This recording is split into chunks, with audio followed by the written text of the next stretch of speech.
Good morning, everybody. It's Saturday morning here in San Francisco. In fact, I think across the globe at this point. We don't have anybody on Sunday yet down under in Sydney and Auckland. 2300 in Sydney, 0100 in Auckland, so they're on their Sunday morning. Welcome to show number 775. It's a watch party for maybe the last day of AC37. As you all know, the Kiwis are on match point. They're leading 6-2 over the Brits. The race report from Ian Murray this morning is not auspicious. The weather report, watching his briefing with Ed Worley about an hour, maybe 45 minutes ago, and it looks like they're not expecting a lot of raceable wind, if any. They're not expecting raceable wind until about 15:30 their time, 16:30 their time, maybe as late as 3:30, maybe 4:30. Richard Gladwell telling me he doesn't think they've got a long TV window today either. William Sutton Watercolors is in Annapolis. Tier DeYoung down in SoCal. Phil Yeomans, good evening to you, sir. And Richard Lawton up in Washington near Seattle. Nash Stommer, there's a new name. Good morning to you. Good morning from Inverness, Florida to Rick Reynolds. John Van Londegum, hey, good day. He means good day, but maybe good day. Rick Hayes in the Chesapeake. Theo Smith looking forward to two races. Well, hopefully we get the Brits winning both, get back in this thing. Alistair Murray, Mr. President, saying good day to me. And the Zoomers expecting to be wrapped up today, but wouldn't it be great if the Palms win both? Yeah, indeed. Chris Fury in Melbourne, where Alistair Murray also is. Rhode Island Rover in sunny Rhode Island, where it's 8:02 in the morning. Sail World NZL. Greetings from a dark Auckland, where it's 0100 and change in the morning. That, of course, is Richard Gladwell. And a warm welcome to our Zoomers, including, at least on my screen, it's probably different to you guys on the Zoom, but Ed Worley there in the upper left corner. My program being sent back to them there in the upper middle. Graham Sweeney in Scotland there on the upper right. A new joiner, that is our Fozy, Super Fozy, Pedro Foiling Sailor, a.k.a. Peter Stevenson in Sydney. Peter, as you can see here, I've got your wooden Croutonic corner. There's Gordon's Danish flags there. On the Croutonic corner here on the set, thanks to Peter Stevenson, we've got Gordon Smith there in the middle in Copenhagen, and James Appel back with us. James on his yacht, on his powerboat in Annapolis, and Fog Machine joining us here in the Bay Area. That is Lance Burke saying one done and back to sleep, maybe. We may have zero done today, as we're not quite sure what's going to happen here. As we look at the upcoming schedule, let's go to, what is that slide? Doesn't look so good, does it? As we've got a PIP, so to speak, there. But our upcoming, why isn't that playing? We got a mystery here. We don't want that. We want to look at the PIP, but we've got our cover slide showing through that. Anyway, quickly, we're going to have a watch party today as you're all joining us at 0500. Sunday the 20th, tomorrow, possibly, if necessary, two more races, 11 and 12. Likewise, Monday, possibility for a race 13. And that is our deal here. We'll do our regular Tuesday show. We did not do our regular show yesterday. But as most of you know, we do that on... There's the Zoom if anybody else wants to join the gentleman. 267-220-6570, the passcode 1851. That is the Zoom. 267-220-6570, passcode 1851. We did not do our regular show yesterday, but that, of course, is our regular Tuesday and Friday show. Thank you to all of you for joining us. We are live here in Studio B, and let's see what we've got coming off the computer as we're watching via VPN. Not much wind, just 4.5 knots up there at the top, and 6 and change down here at the bottom at the starting area. So I don't think that's raceable at the moment. So I doubt we are going to have racing but we shall soon see. It could be a delay for his. Well, it could be no racing today. Who knows? We shall see. The fat lady, is she singing? Well, maybe, but they are introducing the teams here. Let's quickly go around the Zoom and welcome the gentleman in, starting with our number one Zoomer. He's been with us every day since the get-go in Scotland and Yell and Shetland. In the northern reaches of the UK, Graham Sweeney, good afternoon to you, sir. Hello, Graham. Good afternoon, Tom. Good morning to you. Yeah, how's it going? I mean, this is the D-Day, isn't it? This is the moment. I want us to come back, but on the other hand, I want to be free of the pain, as it were. I mean, it's gone on a long while now, hasn't it, Tom? Yeah, well, you are a big fan of the Brits. You've been a big, solid supporter, and we shall see how it goes today. How about Ed Worley down in SoCal? Ed, what are your thoughts about today's racing? Are we going to get any racing in? And if so, who's going to win? I don't think we're going to get any racing in, and I think Team New Zealand is going to be much better in the super light stuff. So it's not good. I hope Ineos wins, but it is what it is. Okay, well, let's go to Gordon Smith in Copenhagen, just outside of Copenhagen in Denmark. Good afternoon to you, sir. Good afternoon, Tom, and good morning, good evening to the rest of the FOSI. Yesterday was, that was a hard day at the office, wasn't it? And we're getting to the rhubarb strokes of this event, and things need to go Ineos's way. And I think I watched Tom Morris's analysis of yesterday, and I thought he had made some very good points. And I thought ETNZ made some mistakes, but Ineos need to do something about their rig and their starting. Yeah, when they win the start, they win the race. And, of course, that's been the pattern here in the America's Cup as we welcome a few others in. Chris Fury is here from Melbourne, down in Oz. And John Winder, don't call me Winder, not that he's ever complained, but I finally got the pronunciation of his name. He's in Hamilton, Mass. Good morning to you, sir. We're at 8:08 in the morning. Continuing around the Zoom, we've got a couple newbies with us. We've had James Appel on before in the lower right corner. James on his yacht near Annapolis. Hello, James. Welcome back. Yes, good morning. Thanks for having me. What's your thoughts on today's possible racing? I think we will see one, as Ian said in his briefing. In about Ian Murray, the regatta director. Right. In about an hour and a half, it'll fill in. And I think GBR is going to win this one. I don't think we're going to see Sir Ben give up that easily. Okay. And why do you think that? I just think his killer instinct won't let him lose today. You're a former Olympian. You're a keen racing sailor. Big picture, long term over the Louis Vuitton Cup and this. Are you surprised by where we are with the Brits in the finals? Not the Italians, not the Americans. We haven't talked to you probably in 2 or 3 weeks when you were bringing that powerboat down from where? From Newport down to Annapolis, down our East Coast? Correct. Yeah, we were up in Newport sailing the Hinman Masters. Okay, well, I think go ahead. Yeah, no, I'm not surprised. I'm not surprised at the outcome. I think the Brits peaked. They learned a lot during the preliminary event and then throughout the Louis Vuitton Cup, and they put it together in order to peak to win the trials. And here they are at in the America's Cup. But I do think again, I don't think he's ready to give up. I think, as you said, it's still actually a match race. Whoever wins the start and can get through that first shift seems to be able to take the race. James, pan right or center yourself so you're in there you go. That's better.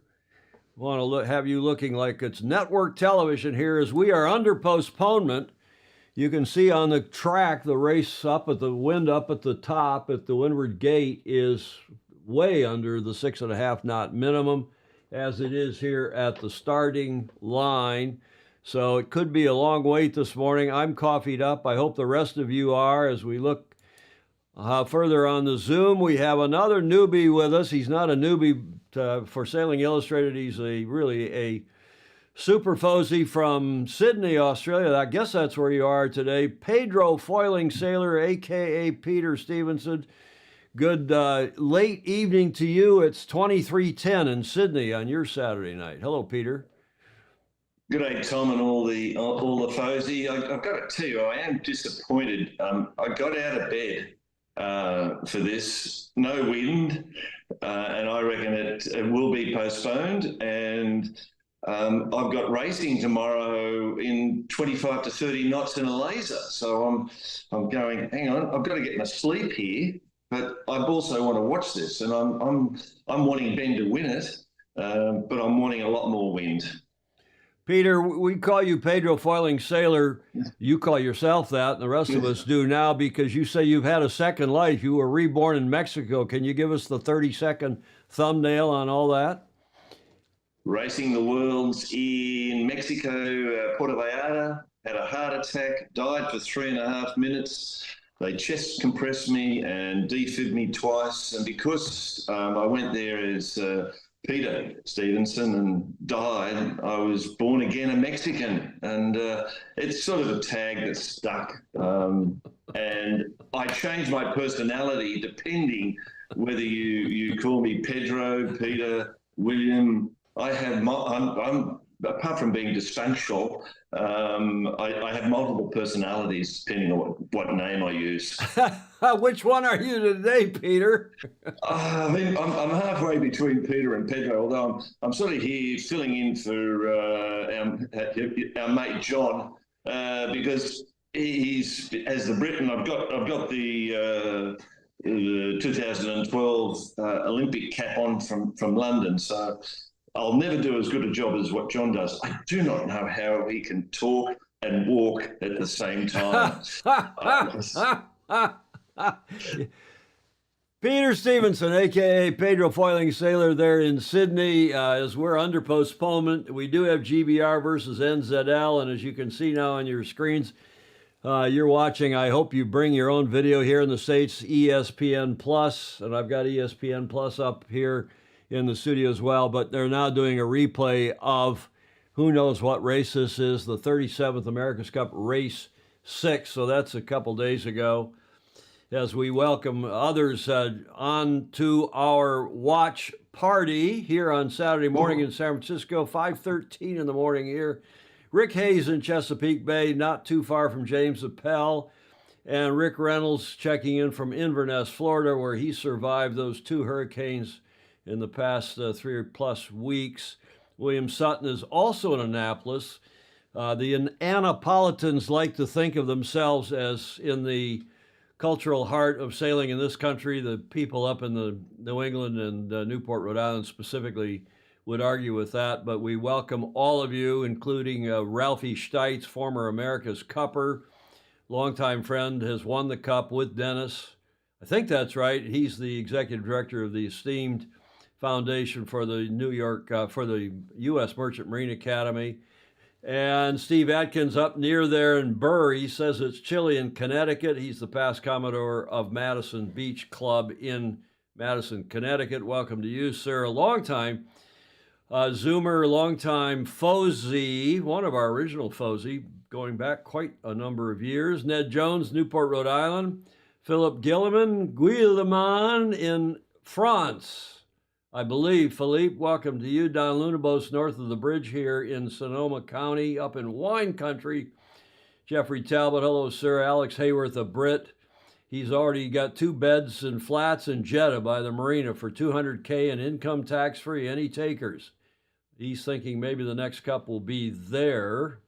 I think it's going to be in the Middle East, whether it's in the Kingdom of Saudi Arabia, Alex, or somewhere else remains to be seen.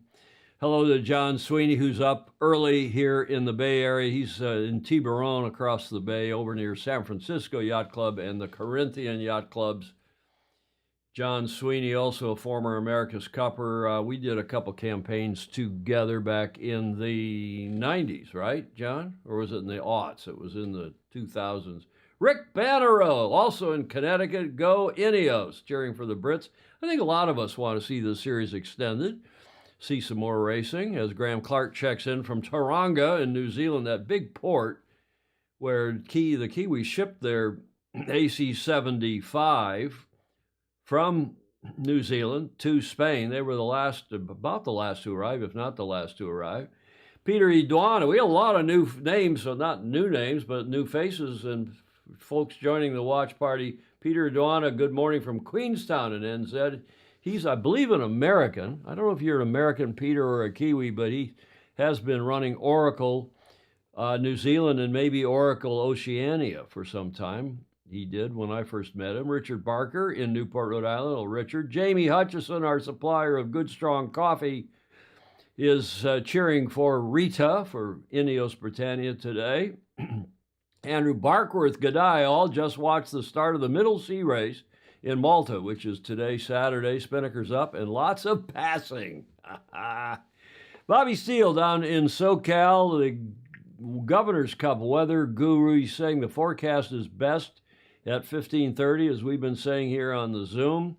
Maybe 5 to 6 in Barcelona, caught between two pressure systems. Also not looking good tomorrow. Monday is the best. Wind. Andy Cox in Bermuda, waiting with, as Mr. Shakespeare said, with bated breath. Yeah, we'll see. Mark Holland, race 9 is postponed. There'll be a 15-minute notice ahead of a planned start time. Mark is in the media center, I believe, in Barcelona. He's just received that notice. Thank you for keeping us posted, Mark, and being our statistician. And there's Somers Cooper, another Bermudian. He is saying good morning from Bermuda, where it's 9:17 in the morning. Liam Beebe, go GBR. Lots of folks cheering for the Brits. David Houck is aboard the sailing vessel Sophia in the Ionian Sea. Wow, we got some exotic locales on here this morning. Eugene Berkery, good morning. He's also cheering for the Brits. Fog Machine, a.k.a. Lance Burke, saying there's enough wind to race on his. He's checking the weather for us. He's a bit of a weather expert as well. I wonder what Bobby Steele thinks about that.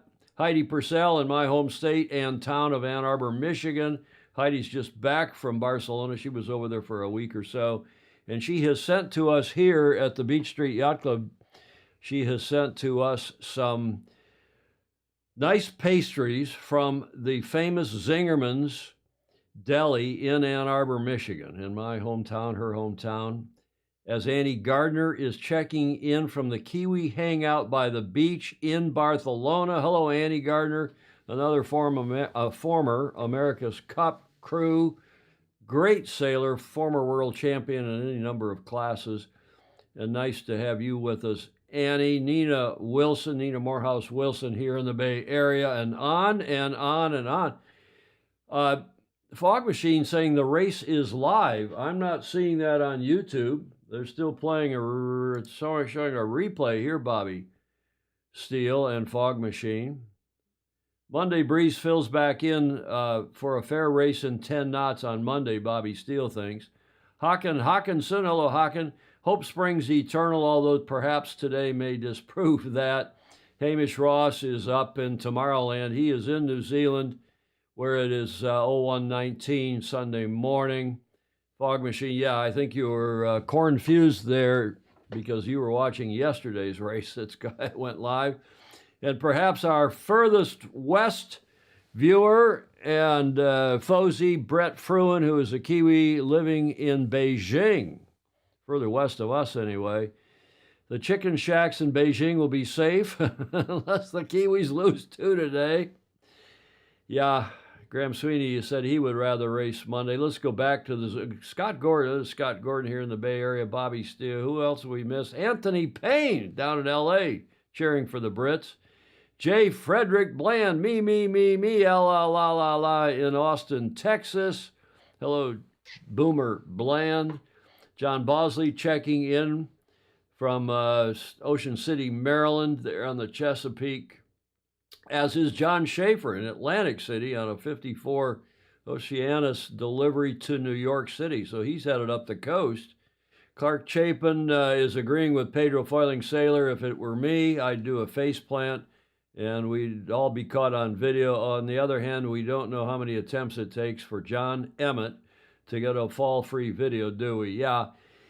John Emmett's racing today. He is doing his own laser ILCA sixing, so he won't be with us, and we'll do some play-by-play, joined also by our Zoomers.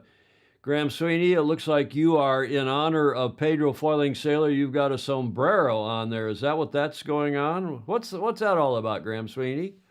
I thought I'd welcome Pedro to the Zoom group by dressing appropriately for him. What happened to your pizza mask? My pizza, oh God, that's somewhere else. How about your chicken? Chicken's over in the corner. The missus has gone out for the day. She's literally gone to a knitting venue. The girls sit and they make things with sticks. And how about your pillow? How about your Union Jack pillow? It's staying put until I see some sort of victory. I don't know. Maybe holding it up would change the trajectory here of the Brits in recent days. Maybe holding it up will give them a bit of good karma. Well, I'd like to think so, but I'm not so sure. Okay. I think we should just say, let's call it a day today and start Monday, because there's Breeze Monday. Well, you may be right. Let's see if Peter Stevenson wants Graham, that. if I was your partner, Graham, I'd want to leave the house too if you were dressed like that. Okay, well, Peter, thank you for that. And we've got Jody Shields on here in Wangi, north of Sydney in Australia. Glad I stayed away from the pub tonight so I could stay up late to watch replays of old races, because this venue is Scheiße, as the Germans would say. It's a shithouse.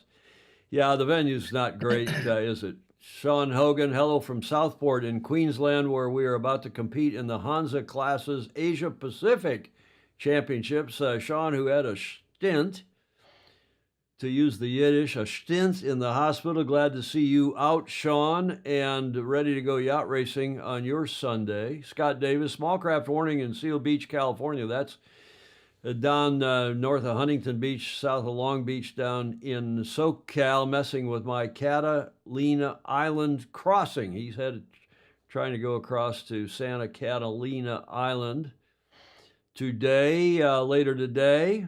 A little early this morning to be headed out across there. Mike Mahoney here in the Bay Area. A bit more coffee for the breeze would not be amiss. Tom Ogletree, good morning from Aruba. Aruba!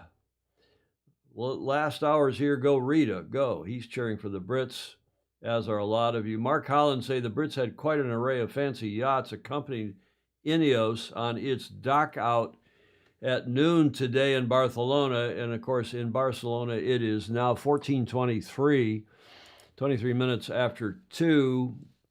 They were trying, as usual, to get racing going at 10 minutes after the hour in Barcelona, but it looks like, if you believe Ian Murray's briefing this morning, the regatta director, the esteemed regatta director, it looks like we're not going to have any racing until maybe 3:30 their time, so another hour and change, if at all.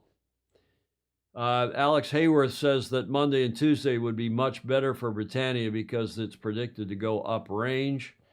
So feel free, please, to cancel until then. Clark Chapin, for those of you, Clark's in my hometown, near my hometown. He's in Plymouth, Michigan, just east of Ann Arbor. For those of you not fortunate enough to live near Ann Arbor, you can order their delicious baked goods online from the Zingerman's Deli at that link. The University of Michigan will be playing Illinois today in football, college football, which is a big deal here in the States. Mark Arnold, let's party. Let's start. Virginia, Chesapeake on the Virginia on an Endeavor 37. It's over. Well, it's not quite over. The fat lady isn't quite singing quite yet. I had a picture of her up in the slides. And she was my cover photo on the Facebook last night that got comments from a few of you. I hope it's not over. I am predicting 7-2 as the final score here, the score line, with the Kiwis winning. But I also am cheering for the Brits. I'd love to see the Brits not only close this up, but I'd love to see them beat the Kiwis and do something different with the Cup than what we're seeing now. Who knows what that would be as the defender. John Winder, a knitting venue. We call that Stitch and Bitch. Okay. YouTube saying today's racing will be a crapshoot if it does happen. Bobby Steele is saying, yeah. Mike Mahoney wants to know where your dog is, Graham. Why we don't see your dog in the shot. Where's your dog, Graham? My dog, about a minute before going live, my dog decided to crap itself on flagstone floors outside my office. So my dog is outside, and I had to do a rather quick clean-up using a snow shovel and a garden implement. And a load of stuff you shove in a bin to try and dry it all out. So if my dog is a predictor of the day's sailing, it may have just done it. Well, we shall see. Thanks for that, Graham. And there you have your answer, Mike Mahoney. The dog's in the doghouse, it sounds like.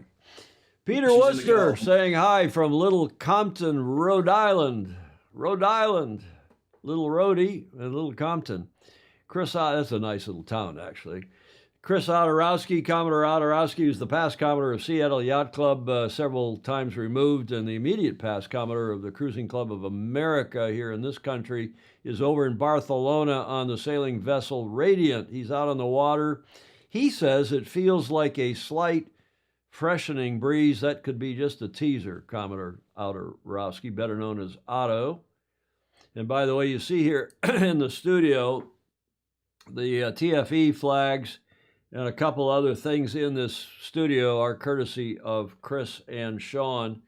They were 70th birthday presents. Chris, it was born just a few days before I, back in shall we say it, Chris? 53. So we more or less celebrate our birthdays in late November together and have for many years, at least virtually if we're not together. We were last November. Chris Higgins, Graham should swap the sombrero for a yeah, he thinks we're going to the Middle East too. Monday, Bobby Steele is saying 10 to 15 knots. And William Sutton is cheering for Michigan. Go blue. That's nice to see. Jim Beam, is that Laughing Sal? I don't know about that. Clark Chapin, remember to use the proper garden implement. A leaf blower would not be recommended. Annie Gardner, heard it from a good source. She's in Barcelona. Heard it from a good source. Race should start around 3:30. Meanwhile, there's a huge party with a ton of people waiting in the fan zones on the beaches and at the America's Cup Village by the docks. And Mark Holland says he's also in Barcelona in the media center, I believe. There was talk that a thermal could possibly save racing today. That's what Ian Murray said in his briefing for the media. Ian, the regatta director, the Aussie regatta director, he does a morning briefing, every morning before racing, 3 hours before racing. What is that, around 10 or 11 o'clock that he does that briefing, 10 in the morning, local. And, of course, it is now 2:30 in the afternoon, 14:29. I beg your pardon. 14:29 in Barcelona. Mike Mahoney, at least the dog didn't crap. Okay, let's get off the crapping dog.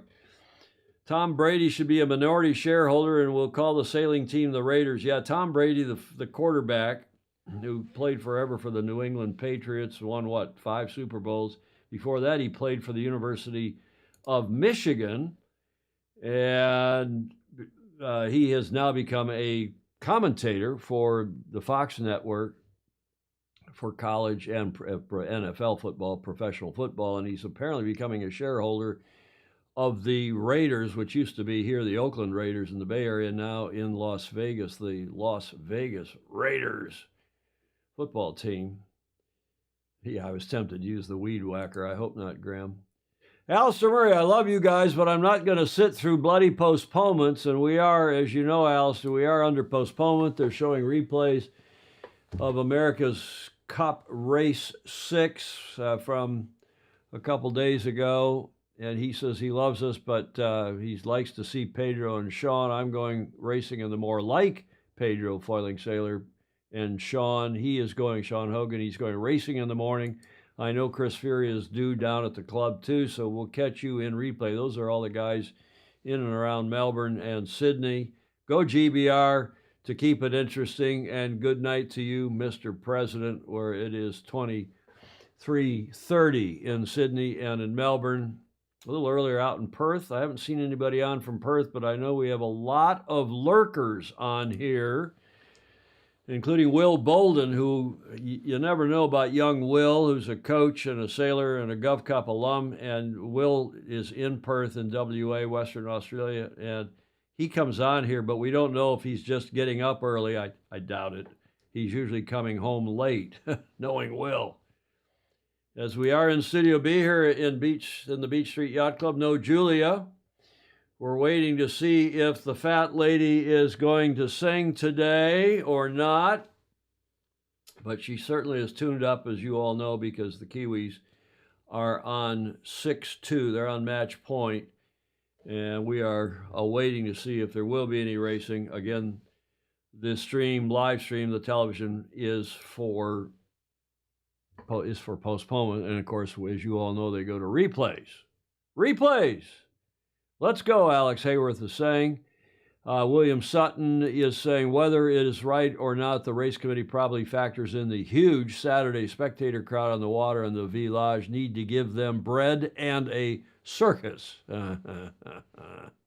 Gordon Smith in the Zoom. Let's go to you. Give us some analysis. You were watching, you mentioned you were watching Tom Morris and the very good Mozzie Sales YouTube channel. He was talking about starting off the yesterday's start and high mode and low mode and wind shifts to the left and right. Gordon, what's your analysis of Tom Morris's analysis?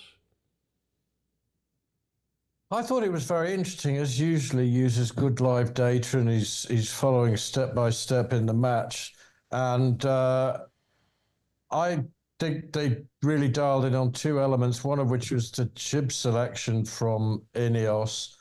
And the other was really, I guess you'd call it match racing technique in these boats and where you position yourself at the start. And it comes back to a kind of a feeling I've had where potentially there's, in this class, there may be more advantage to starting on the windward end of the start line and freeing your mind up for the possibility of tacking right quite quickly. I don't sail at this level, so it's difficult for me to say, but it just occurs to me that particularly LRPP and ETNZ and the junior women's teams have all been prepared to tack, and the Spanish. They were all prepared to do it, and Ineos seemed to have followed a more traditional leeward end of the start line objective, and I think there may be something in that. Well, I think it obviously depends whether there's a righty coming through and they think the right side of the track is going to eventually be favored with a lift, or if there's more pressure to the right. But I think there's something else going on here.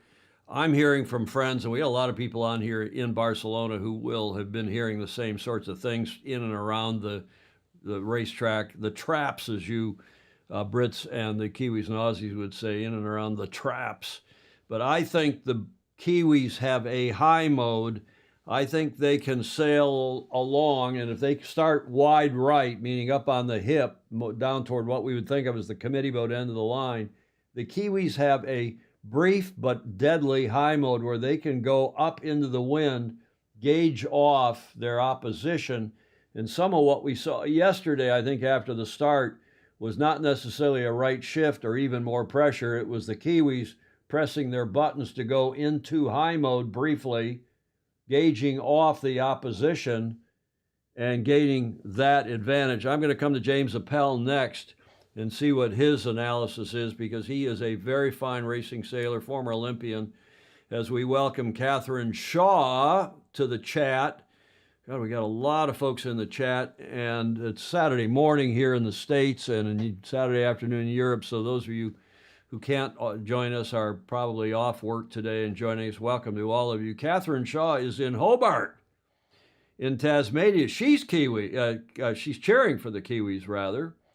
So good to see some Kiwi support on here. Daniel Forster, the esteemed, fabulous photographer whom I've known since, gosh, at least 1980, and has covered more cups, I think, than just about any of us here in the chat and beyond. Daniel Forster, who we call the clockmaker because he's Swiss originally, now living, I believe, in Jamestown, Rhode Island, right across from Newport there on Connecticut Island. Daniel Forster says, and he's in Barcelona, he's saying, I feel the new breeze on the photo boat. He's out on the photo boat. Greetings from BCN.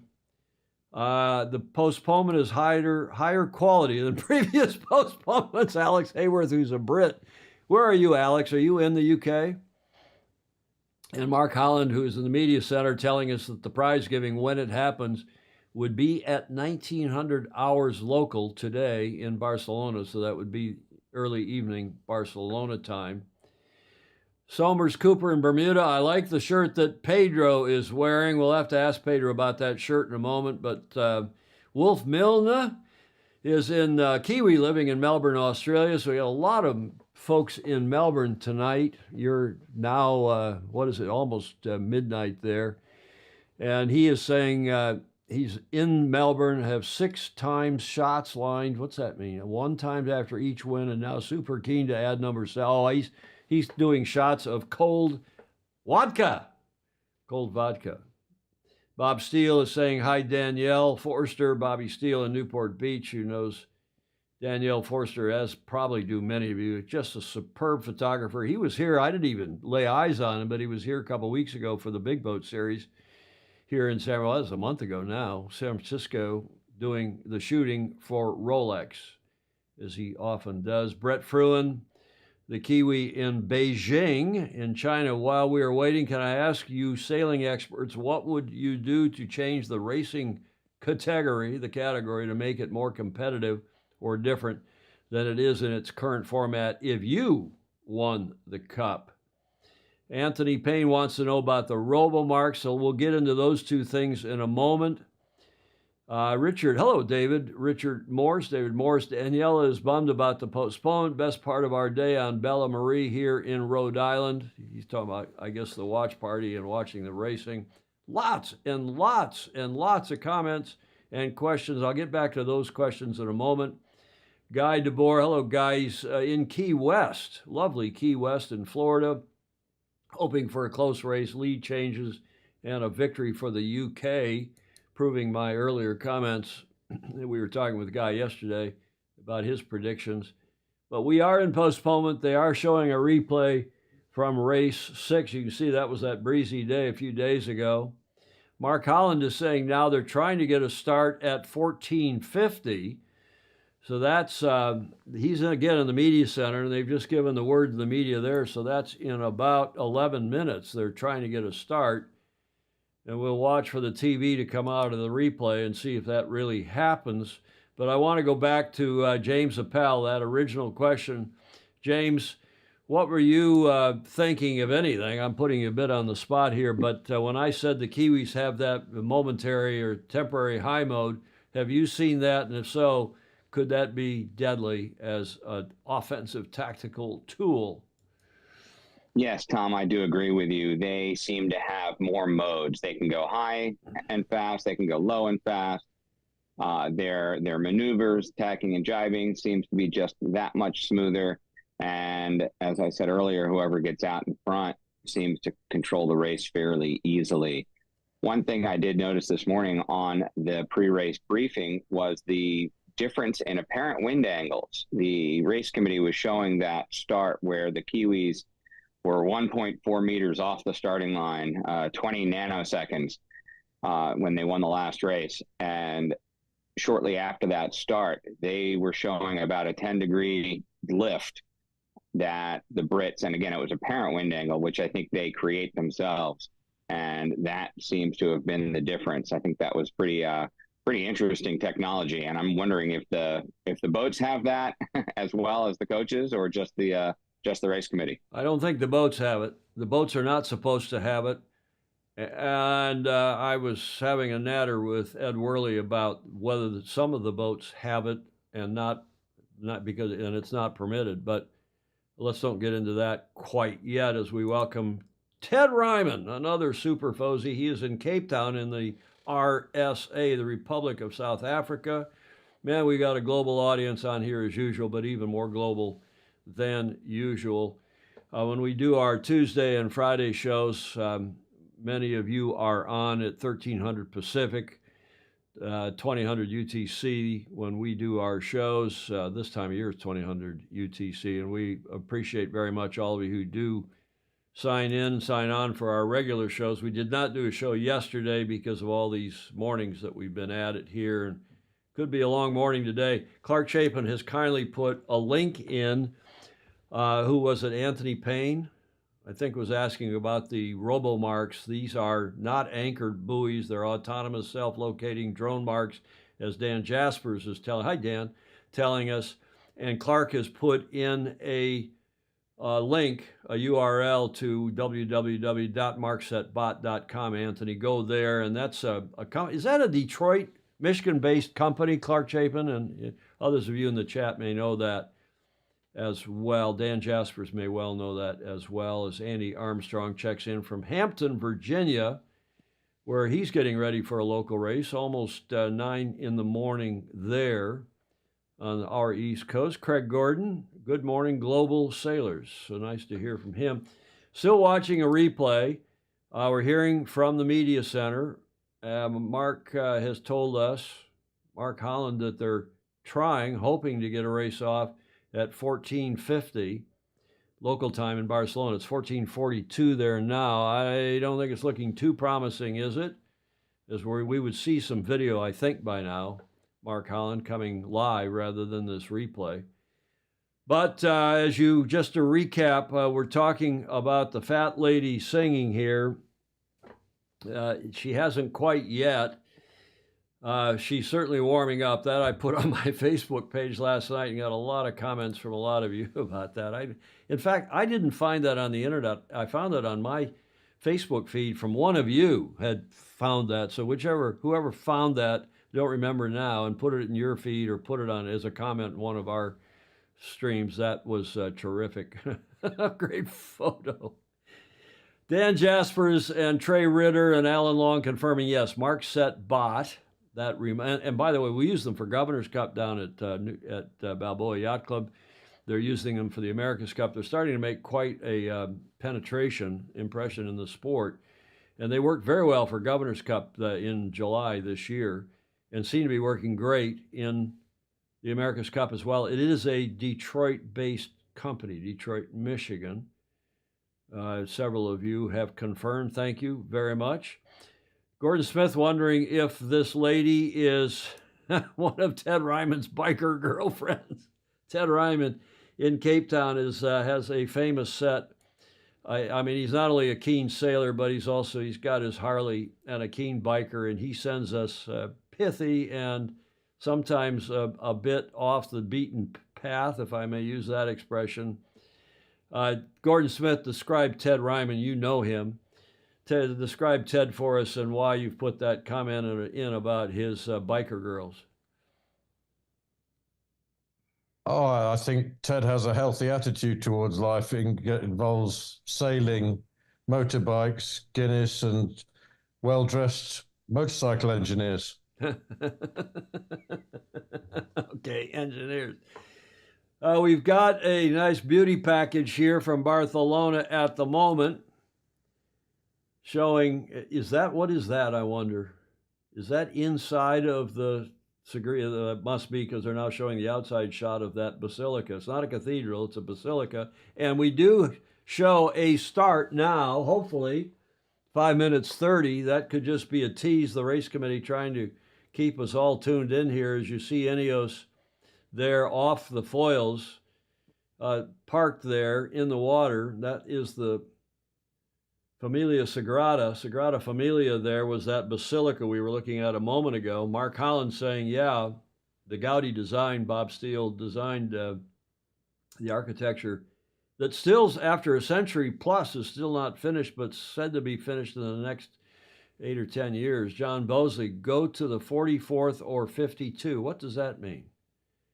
What does that mean, John Bosley, as we are watching John Schaefer saying, hopefully, here we go. Let's quickly go around again. Start with Ed Worley on the Zoom. We got a lot of Zoomers on here today, more than usual. Ed, what's your prediction now in this light air, flat water, big spectator fleet? Unfortunately, I think Team New Zealand is going to do pretty well. Their boat really likes the light air, and they have no waves to worry about.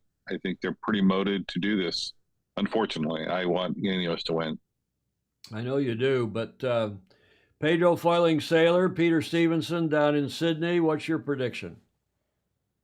I don't want to see a race today. I think it's too light. There'd be too many touchdowns, and it would be an unfair.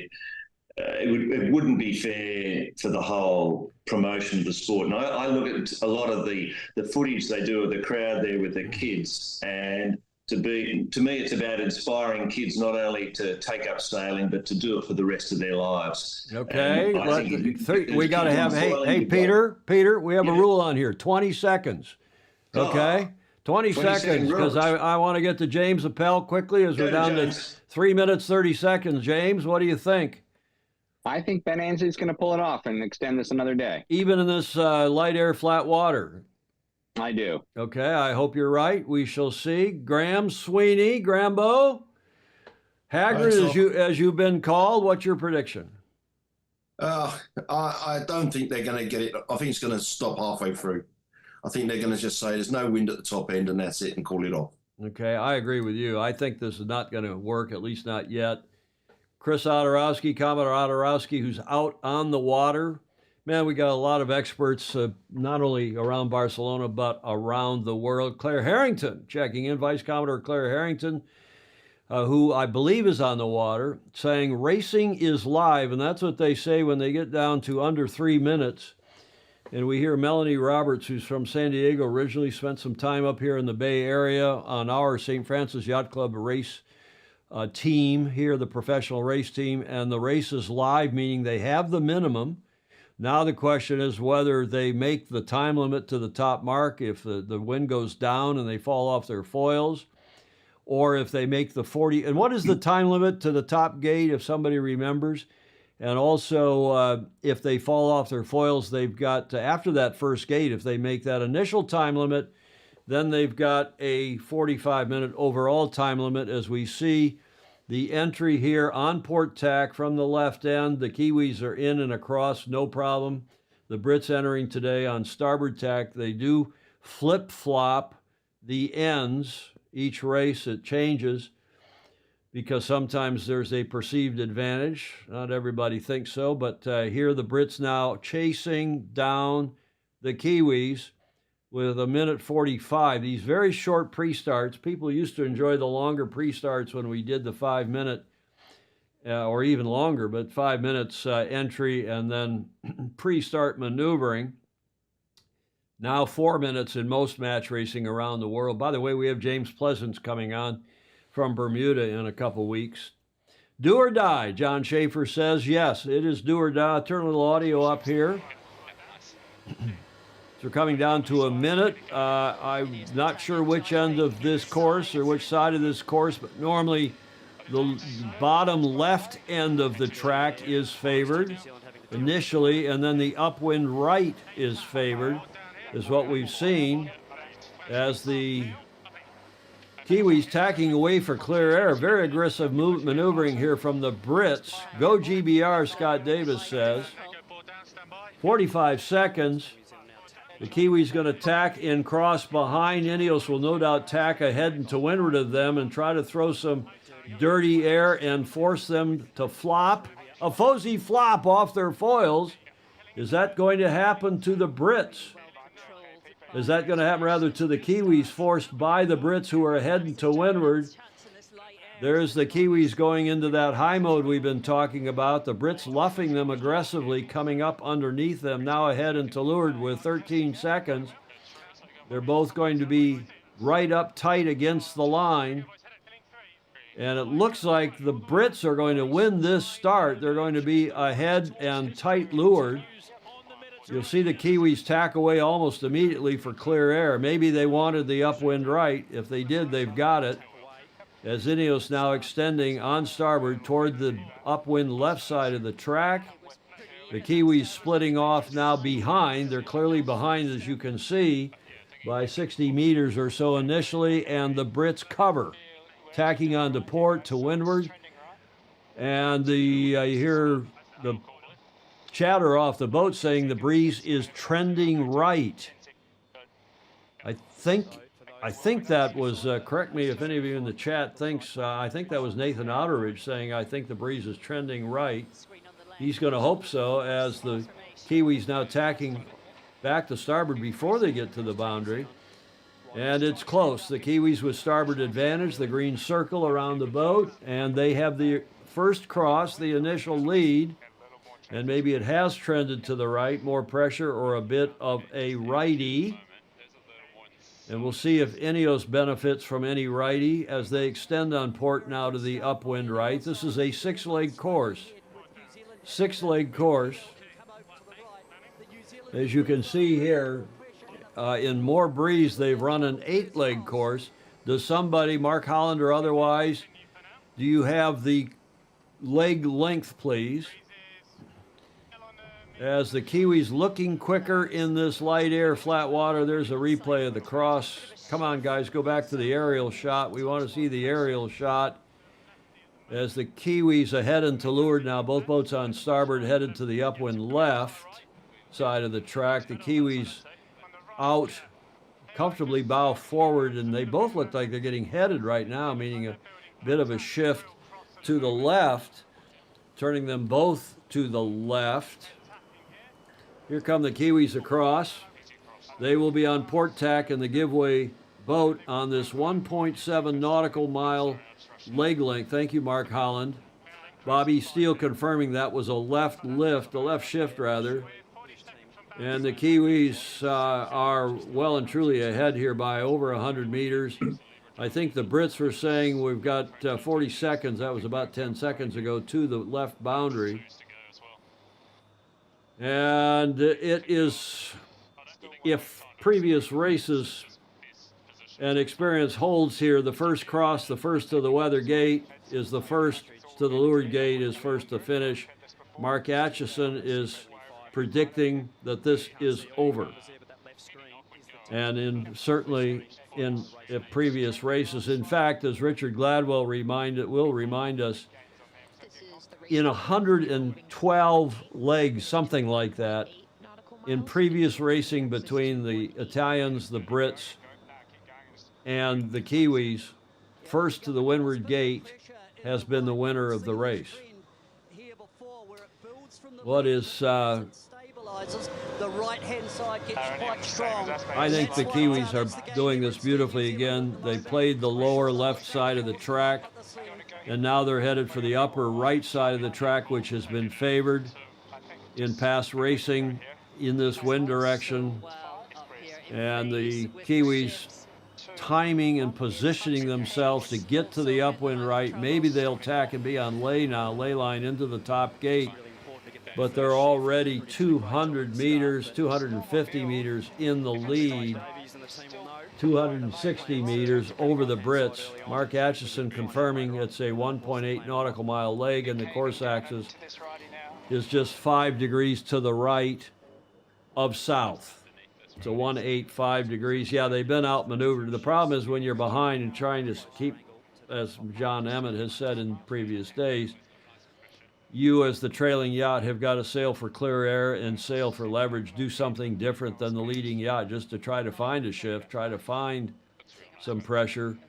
As ETNZ is leading into the top gate, they're going to lay the gate, I believe. Are they going to tack? They're maybe not quite laying the gate, but I think they're going to tack, go around the upwind right end of the gate and go to that, what we think is pressure on the upwind right side of the track.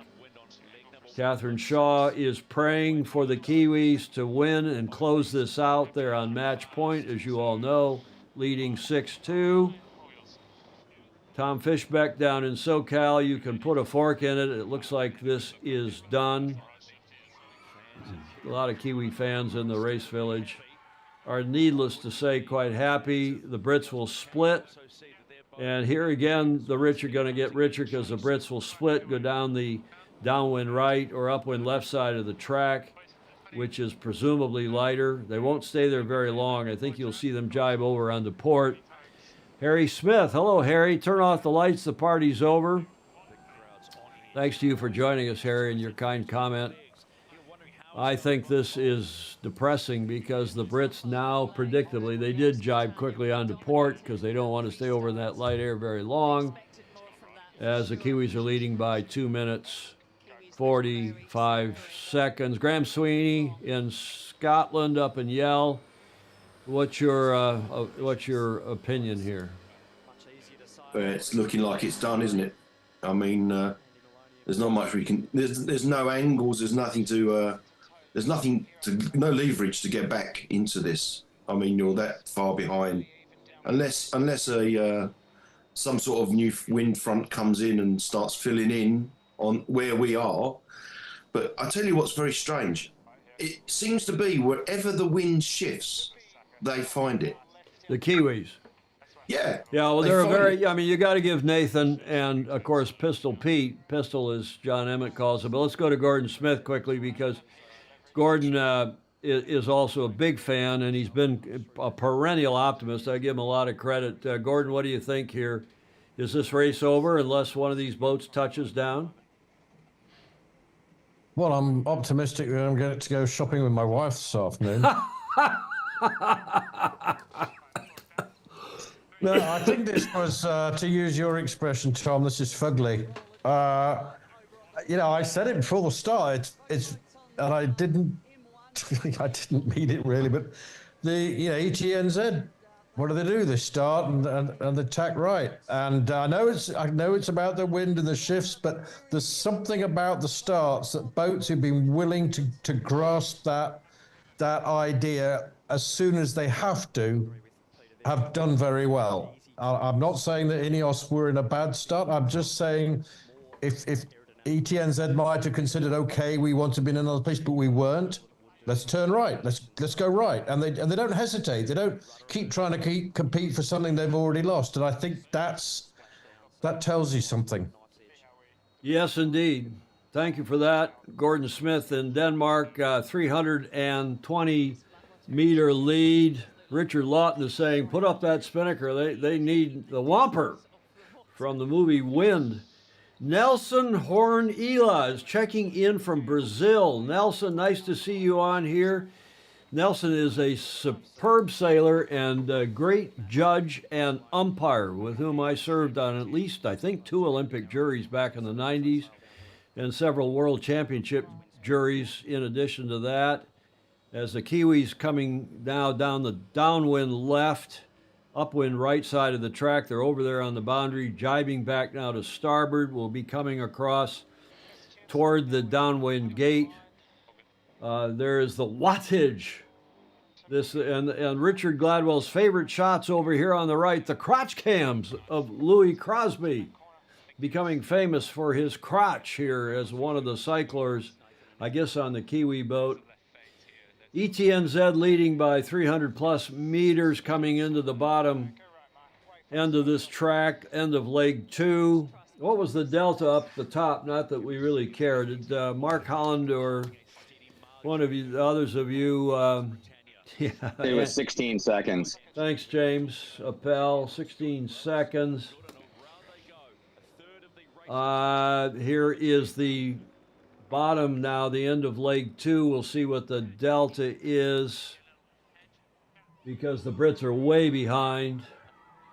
There's going to be a hot time in Barcelona tonight for the Kiwi supporters as the delta is 22.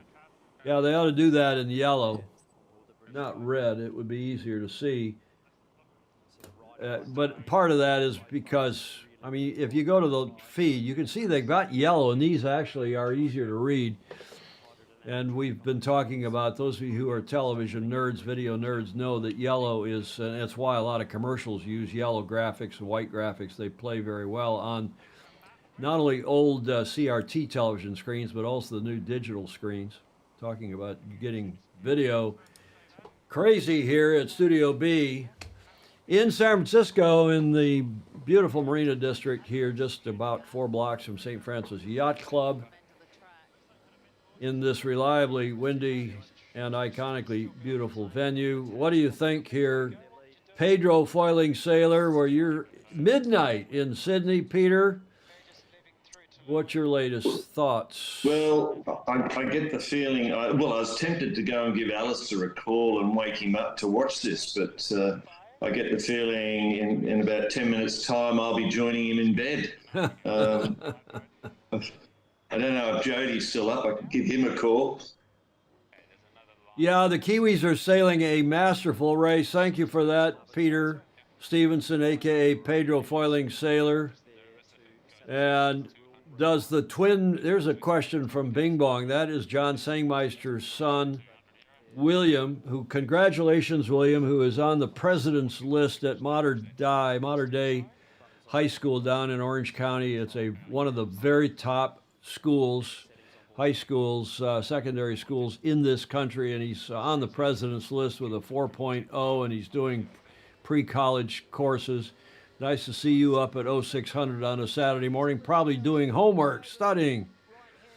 Does the twin main sheet require less wattage? I don't think so, Bing Bong. I just think it gives them better control of the sail, but it's closed up here a bit.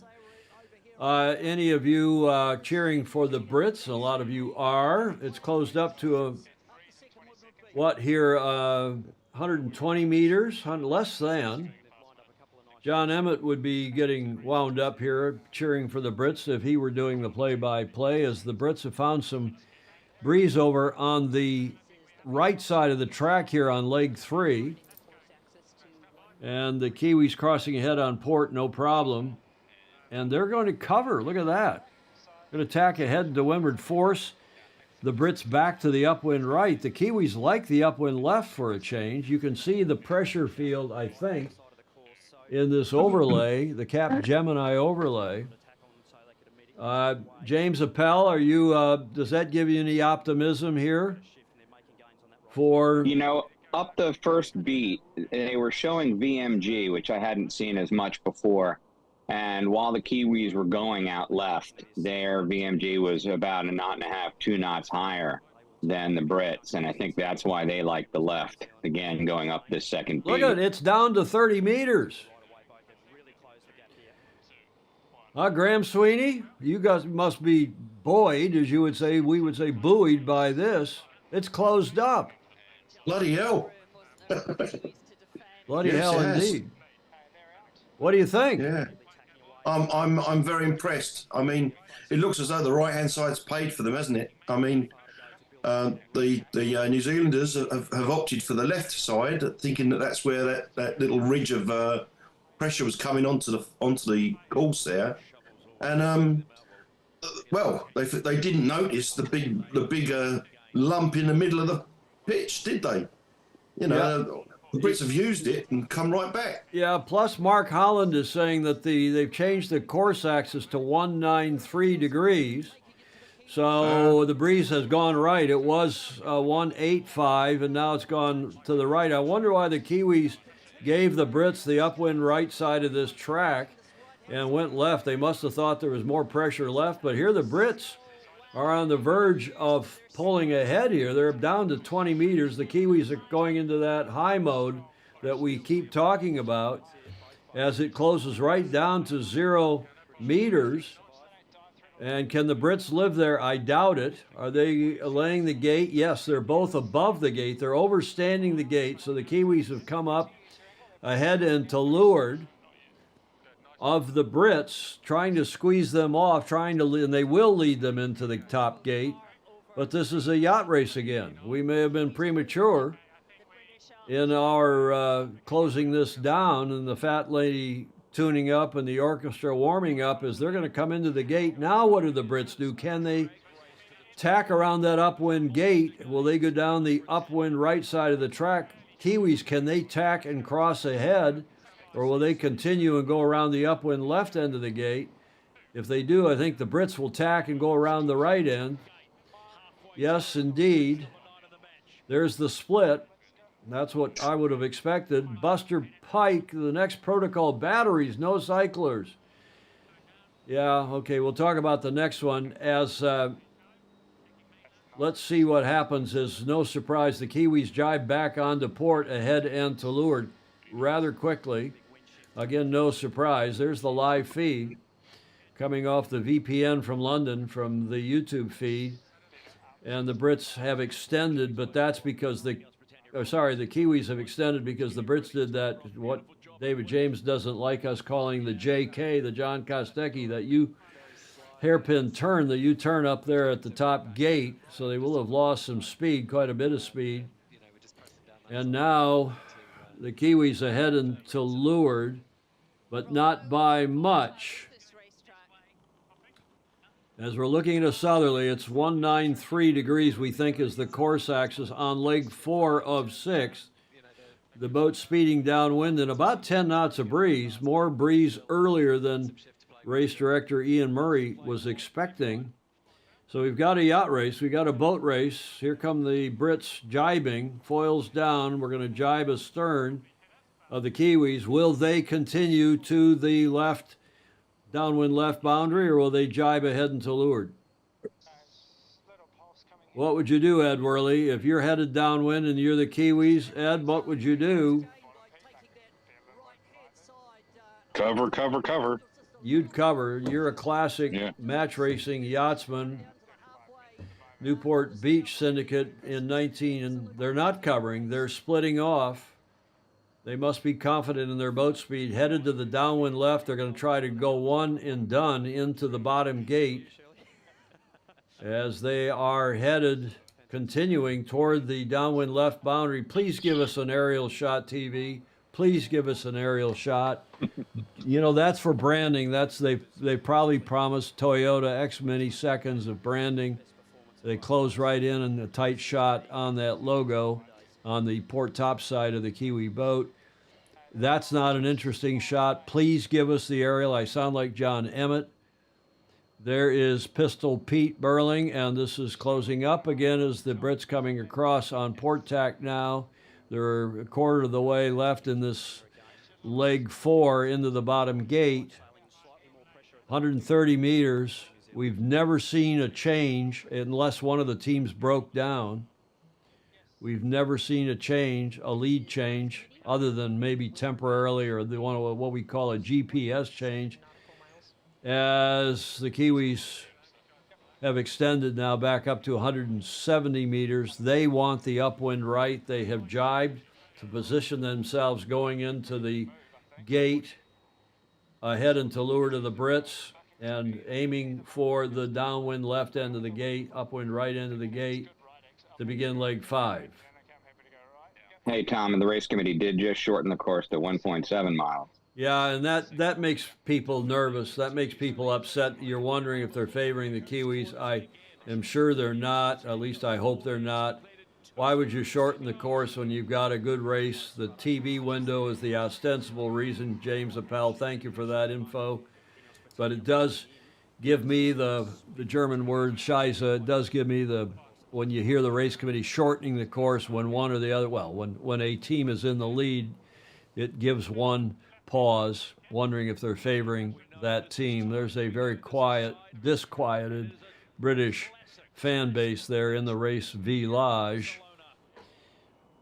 As they're going up now, a shortened leg 5. Kiwis have done one more maneuver, 19 instead of 18. That's tacks and jibes. It's closed up again. Look at this. The upwind left seems to be working here. It did on the last leg as the Brits now coming across on port. Please give us the upwind. Please give there. God damn the TV guys. Excuse my language. Okay, it's 100 meters, but it certainly closed up. The Kiwis with starboard advantage coming across. Will they tack and face? Will they tack on the port tack and throw dirty air in a classic match racing tactic onto the Brits? And yes, of course they do. That was a rhetorical question. And there's that graphic display of the dirty air, maybe. And the Brits wisely tack away. And if the upwind left is favored again, will the Brits come back, having closed this up? It does look like pressure over here. It does look lighter over here if you believe the Cap Gemini overlay. Kiwi's down low to the flattish water today. It's not that lumpy. And the Brits trailing by 150 meters. But what will it be after the Kiwis tack and after the Brits tack and they come back together? This is the race committee. We are moving the finish line, shifting the axis of the final leg to 206. So the breeze has gone right. They're shifting the axis to 206. The Kiwis are on the upwind right. That should favor them. But the Brits are closing it up. Problem is the Brits are going to tack, and they're going to lose some distance. The Kiwis seem to be quicker out of the tacks, quicker and higher, but it's close. The Kiwis with starboard advantage. Ineos, as you hear Peter Lester saying in the background, they are not going away. Well, they're not. I think he's right. This is one case where they might say there's not much in it, as they'll probably say 5 times in the next leg and change. As we are at the top now, nearing the top of leg 5. Now the Kiwis have extended. I don't know what the pressure overlay looks like, but it is close. Ed Gordon-Smith, is there any chance for the Brits in this, or is it over? Well, ironically, I think Etienne's stacking action has been forcing Ineos into the stronger wind, and I think it's Etienne's that have been hurting themselves. This is great. This is great racing, and we were all a bit depressed about 5.5, 6 minutes ago, and now there's possibilities, right? Yeah, I think there were. John Emmett, he talks at squeaky bum when you're under 200 meters, and certainly the Kiwis are not going to be complacent here as they're covering to the upwind left. I think, come on, give us the gate, guys. Kiwis might be laying the gate, and if they are, they're going to have a nice, comfortable lead down leg 6. I, like a lot of you, are cheering for the Brits. Love to see them get a win here, extend the series. No, they're not laying. They are tacking and going for the upwind right end of the gate. In fact, they're not even laying the upwind right end of the gate. They're just going back over to the upwind right side of the track, maybe setting themselves up for a rounding of the upwind left end of the gate, probably more likely just covering the Brits, trying to throw some dirty air onto them as they now tack to starboard and certainly will be laying the gate. Will the Kiwis do a U-turn at the top end here and go for what is the presumed pressure advantage on the upwind right side of this track, or will they extend and go around the left end of the gate so they don't have to do the big hairy U-turn? The Brits are going to do a U-turn, no doubt. They're not going to follow the Kiwis around the upwind left end of the gate. James Appel, what are the chances here for the Brits to pull one out here? Not looking too good at this point. I don't think they're going to pull it off. The delta is 17 seconds. Which side of the track is favored? Graham Sweeney, what are your thoughts? I think Britannia's going into more pressure. But I think they're just that little bit too far behind now to actually get back in touch. I think we may see one of these big dial downs and a down the centre of the course. Well, they're not going to do a dial down at 300 meters delta, which is what it is right now. But you can see the Kiwis already crossing ahead of the Brits Kiwis on port, and the Brits coming across on starboard. But they lost a lot in that maneuver, that tack around the upwind right end of the gate, and initially here on this leg, the Kiwis have extended a lot. Peter Stevenson, they have extended a lot. What do you attribute that to? It's what side of the course you went to and all the dirty air that was Pete was putting onto Tom. So, as you said, the fat lady's just about to sing. Yeah, Ted Ryman is, he's saying the fat lady's chair is wobbling. She may fall off yet. I don't know about that. Flavio Naviera is in Argentina. Don't cry for me, Argentina. I don't know for whom you're cheering, Flavio, but welcome to the watch party. What looks like the last day, in fact, the last race, the last leg of AC37. Monica Diaz is watching from the hospital. Uh-oh, Monica, I hope you're okay. She's in Spain, usually in Malaga. It's very hard to pass from astern, as you all know. In fact, on these racetracks, the boat ahead is leaving disturbed air for the boat astern. And usually in classical match racing in big, heavy, slower boats, the boat astern can wind shadow the boat ahead, at least if they get within a couple, 3, 4 boat lengths. But the Kiwis are laying the finish line. They're coming in for the final win. They're on 6-2. My prediction of 7-2. Several of you had that prediction, including Claire Harrington, the esteemed Vice Commodore of New York Yacht Club. Your prediction is going to come true. Catherine Shaw in Hobart in Tasmania, you're cheering for your Kiwis. You're about to win and three-peat. Win 3 times in a row, the 37th edition of the America's Cup.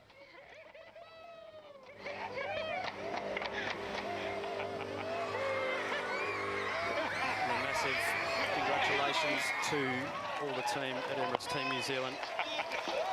Very, very well sailed. Oh, great campaign.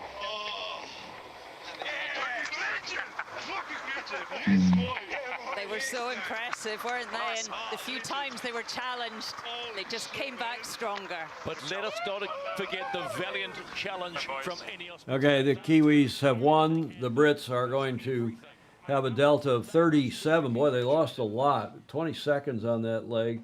Splitting away, they probably didn't want to go that way, but they split away and then ended up in less air. And after doing that U-turn at the top, they'll sail by now and congratulate and show, I'm sure, good sportsmanship. John Schaefer, Graham, the sooner you come to grips with the fact that your team lost, the better you will be. I'm available for counseling if needed. I've been married 3 times. I have a lot of experience. John Schaefer. Graham Sweeney, our original and most reliable Zoomer. What do you think, Graham? A valiant effort, disappointing effort, or somewhere in between? Did we lose Graham? Yeah, we did. He's not there in the Zoom gallery. Let's go to Ed Worley. I'll ask you the question, Ed. When was the last time a club three-peated in the America's Cup, won it on the Challenge, and won it twice in defense, as the Royal New Zealand Yacht Squadron have now done? That was San Diego. That was San Diego, right. Correct. Yeah, in yeah. 1987, 88, and 92. A bit of a small asterisk there in 88 with the deed of gift match, but San Diego Yacht Club did indeed three-peat. Not the Société Nautique Genève, that was Alinghi's yacht club. Not Golden Gate Yacht Club. The Kiwis have now three-peated.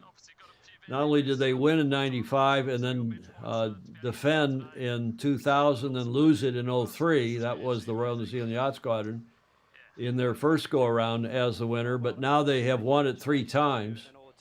And you would hope the Royal New Zealand Yacht Squadron would now take the cup back to Auckland after this aberration, some would call it an abortion, of an event in offshore. And there are some people in New Zealand would just as soon not see it back. I hope they go back. I'm not holding my breath because I, like you, Ed Worley, think it's going to the Middle East, if not the Kingdom of Saudi Arabia. It's going either to Bahrain or maybe one of the Emirates. Who knows? What do you think? What's the future hold, Ed Worley? Well, I think the challengers really need to get their act together as far as how they allow Team New Zealand to get away with what they do. I still don't think the defenders should be allowed to race the challengers in any way. I don't think that's fair. I think the challengers should be allowed to spar with each other when they want to. I thought it was a little strange that boats and teams were told they couldn't sail. So you had your boat already, and then you couldn't go out and train. So the challenger of record really better stand up to the defender and do what they can to negotiate a better deal, because otherwise Team New Zealand just keeps, my opinion, just keeps sort of slanting it even more so in their favor. Well, you will recall, and you'll recall from all those history books behind you in your library there, that the New York Yacht Club was accused over and over and over again. And we at San Diego Yacht Club were accused of the same thing. We at Golden Gate Yacht Club, when I was in the defense mode, and I was with all three of those clubs as a defender, New York in 80 and 83, and subsequently with San Diego, and then subsequently with Golden Gate. And the defender always gets accused of that, although it does seem, and there are a lot of people in the chat who will agree with me, maybe some of you in the Zoom will agree that this time the weakness of the challenger of record, meaning the Royal Yacht Squadron, has been surprisingly complacent, has been surprisingly kind of roll over and let the defender do what they want. Now, we hear, Ed, that the challenger of record next time is going to be the Royal Yacht Squadron again, that they had a deal as between the Kiwis and the Brits. Whichever team won, the other would be the challenger of record again, and they would take it to the Middle East because of all the money on offer from those countries. If that's the case, who knows what's going to happen with the Cup? But certainly Mr. Denora, who's the major backer, financial backer of the Kiwis, was in the Italian press the other day saying just that. Don't expect it to go back to Auckland. Don't expect it to stay in Barcelona, although Barcelona would be ready to do it again. How much interest there is to do it in Barcelona. Let's hear what Ben's saying. I tell you, it's made a huge difference to the team, especially when we've had a few tough moments, which inevitably happens in these campaigns. The support we've had, just amazing. And so, this isn't going to be the end of the journey for us. We set out 10 years ago to win the America's Cup. We're getting closer each time. Trick is to keep going and get it home the next time. Ben, thanks for being so accessible. We're going to jump across and talk to Dylan, his first time in the America's Cup. Dylan. Okay, I'm not going to follow this. I don't want to get a copyright strike from the audio, but also we'll put stuff up on my Facebook page. You all know you can go to planetsail.com and so on and watch the interviews ad nauseum. Let's talk about the future of the Cup, because there have been a lot of questions, but all the sportsmanship being shown in here. Brett Fruin asking, does this make Team New Zealand the greatest team ever in the America's Cup? Winning, defending again twice. Greatest team. Now we're not talking about the club now. Is Emirates Team New Zealand the best team in the history of the Cup? Gordon Smith. What is your thoughts on that question? Sorry, was that for me? Yes, Gordo. Okay, yeah. Well, they put together a knowledge base and a squad and a method that's winning. And so I'd say they're very, very competent and competitive. And they're doing what the AC promises. That's the defender has the advantage. They lay down the challenge for the others, and they do it competently, and what you're watching is competence in action. It's fantastic. Yeah, fair enough, and good point. Peter Stevenson, a.k.a. Pedro, down in Sydney. It's thanks for sticking with us. 24 minutes after midnight for you. Is this the greatest team in the history of the America's Cup? Peter Stevenson. Look, I think that's above my pay grade. But they sailed as a team. And I think even though there was a lot of dysfunction in New Zealand with it going overseas, the New Zealanders will be cheering as a country, saying, hey, we beat the world. And the kids will be looking at this. You saw them in the crowd there waving the flags and cheering. And I feel, I feel confident and positive for the sport going forward. And, as you can see from my shirt, it's Russell's initiative with the Endeavour program.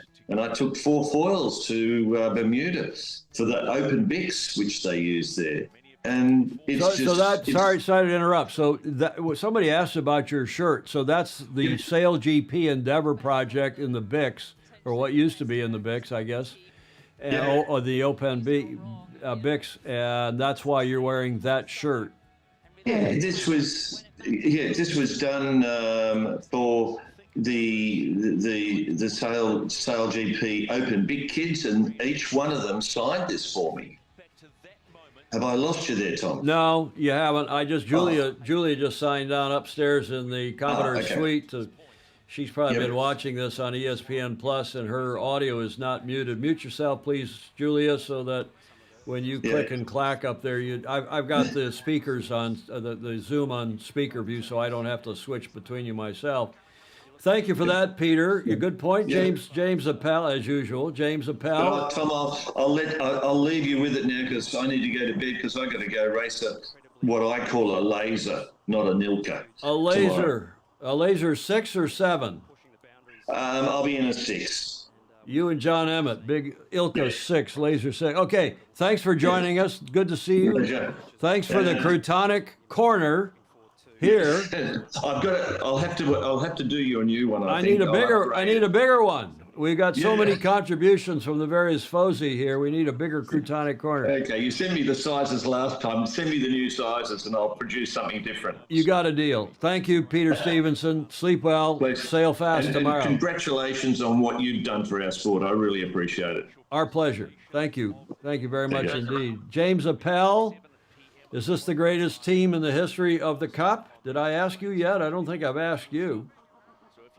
I would say they're the greatest team in modern day Cup history, right? The Cup is hundreds of years old, or coming up on a couple hundred years old.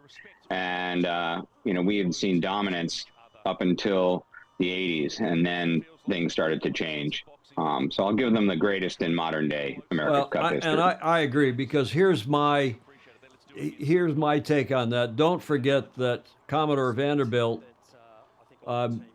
Mike Vanderbilt, won the Cup, and he was the leader of that syndicate that won in the J-boats for the U.S., for the New York Yacht Club in 30, 34, and 37. Well, that's a three-peat.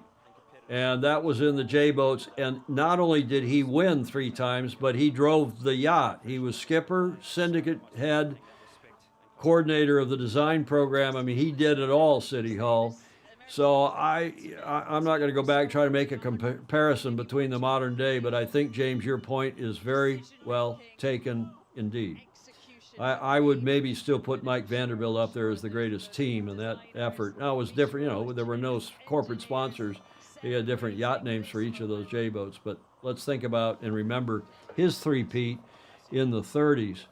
Mark Holland, Tom, only Alistair Murray got the 7-2 prediction for ETNZ. Well, with all due respect, Mark, I did as well. And so did Vice Commodore Claire Harrington of the New York Yacht Club, who's on here. She's out on the water. But she has been predicting 7-2 for quite some time, as have I. But it was not a mystery. I think the Kiwis winning was probably a pretty good call since a long time ago. And, you would hope, you would expect, as I did, you would hope and expect that the Brits would at least get a couple wins. Some of you thought they might get 3 or 4 wins. So they did. Chris Fury also predicted 7-2. Bravo Zulu to him. And J. Frederick Bland agreeing with me that Mike Vanderbilt, Commodore Vanderbilt, self-funded also, three-peat, never complained, never explained. And, of course, Mike Vanderbilt, Commodore Vanderbilt, who was never Commodore New York Yacht Club, by the way, but they all called him that, was a very, very smart, bright guy who invented contract bridge, and he also did some other very smart things in the world of sport. Besides, in fact, there's a Vanderbilt Cup still in that contract bridge sport. I mean, it's a sport. Okay, I'm glad to see here that Monica Diaz in Spain, who's in hospital because her husband's in the hospital. I'm not glad to see that your husband's in the hospital, Monica. I'm glad to see it is not you. Give him a hug for all of us. Hope he is coming good and quickly. I don't think it's going to be in Auckland. I don't think Jay Frederick Bland is saying that. And also, I saw a comment up earlier. There's Oslin Perwick. Hello, Oslin. We haven't seen you on. Big ETNZ fan, Kiwi living in Brisbane in Australia. Thrilled with the result. It has been a rocky road for TNZ fans over the years. Horror of 2003 being beaten by our own countrymen, meaning Russell and the tight five, Brad Butterworth and co., who all went to the Olingi team for the Swiss, and then beating them in 03 in Auckland, and then the infamous San Francisco 2013, when they were up, they were on match point, the Kiwi team was, and then lost. They were up 8-3 and lost 9-8. So he's going to enjoy the glory days for the Kiwi team while we can. We won't hold it forever. Thanks for the coverage. Thanks to you, Aslan, for coming on. Morgan Bertrand, thanks to you for coming on. All the nice comments, but it's a service that Sailing Illustrated that Julia and I like to do. But the other thing that's just happened is a couple of you, there's Kate Walker, who is in Saudi Arabia. Hello, Kate. Are you doing advanced work for AC38? I wonder why she is there. Probably just on doing work. But whoever is the challenger of record, that has already been sorted out. You see my camera 4 here is in the shot.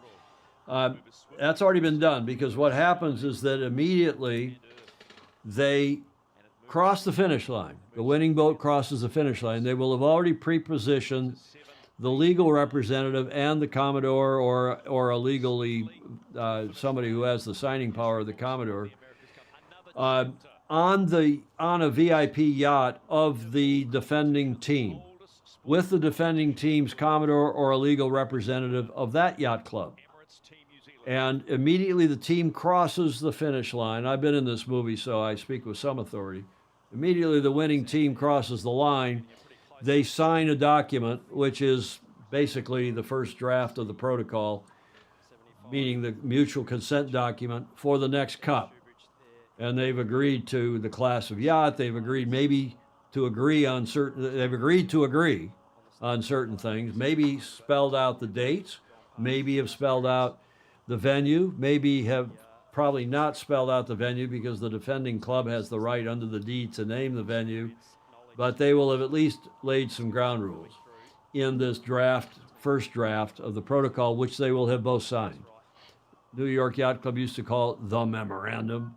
I in fact invented the protocol back in leading to the '92 Cup, and Stan Reed from the Royal Perth Yacht Club was with us when we won after the '88 match, and Stan Reed became our challenger record. Interesting, the Royal Perth Yacht Club did not follow through as the challenger record. They never mounted a challenge, and we created out of that a thing called the Challenger Record Committee, Cork, which was a democratic, more or less, group led by a Royal Perth member who led that effort, and then the challengers as a group voted going forward in their negotiations with me, DBA, and the San Diego Yacht Club rep.